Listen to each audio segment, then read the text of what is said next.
Are you annoyed to wear a t-shirt? Do you avoid going to the temples or a pool just because you need to remove your t-shirt? You know what I'm talking about. Yes, gynecomastia, male breast or male boobs. It's one of the most common conditions affecting today's men getting down the confidence. I've hit the gym, gone on crash diet. Still, I don't seem to lose that stubborn fat around my breast. Don't worry, you're not alone. It's one of the most common surgery performed in today's generation. Is there an alternative for surgery? Unfortunately, it's a big no. Let's discuss about the condition per se. So there are four grades. In grade 1, where you just have puffiness around the nipple. In grade 2, along with the puffiness, you have some fatty deposit around your breast. In grade 3, along with the above, you also have excess skin. And in grade 4, along with all of this, you also have ptosis of the breast, just like a female breast. So how do we treat it? It's liposuction and gland excision. Is it the same for all? Unfortunately, no. Up to grade 3, definitely this is the standard treatment. In grade 4, sometimes you need to remove that excess ptotic skin which is also there. We generally perform it under general anesthesia. So is it painful? No, definitely not. All you know is just a cannula prick, after which you are into a nice sleep. Even the post-op pain is not very bad. You can just manage with your regular painkillers.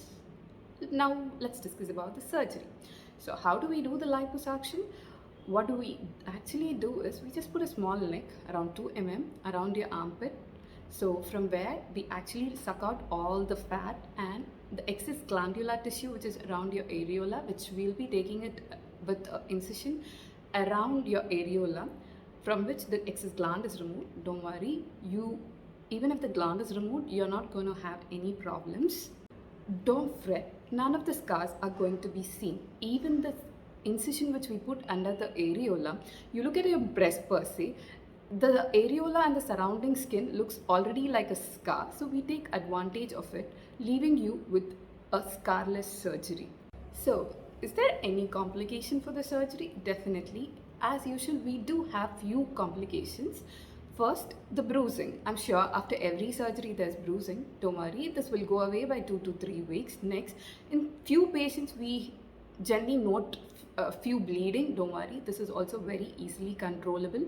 After around 5 to 6 days or maybe a week or 10 days, we also note some fluid collection that is very easy to be taken away. And also there's a last thing which you need to know. Sometimes it might take the wound around the areola complex to heal a bit longer, around 2 to 3 weeks, but still, all of this is never going to jeopardize your final result. So what are the restrictions after surgery? Generally, we tell you not to move your upper limb for around 2 to 3 days too much. You can do your regular activities like eating and all, but not like moving it all around and stuff.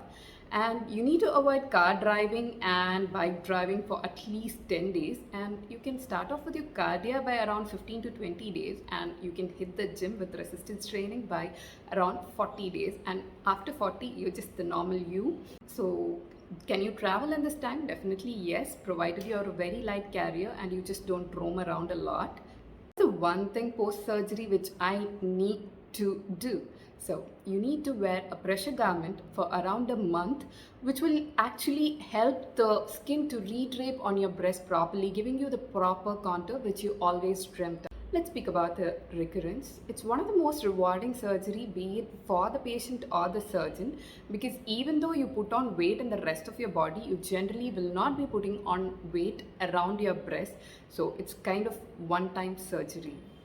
If you have any doubts regarding gynecomastia, you can definitely write it to me, and thank you.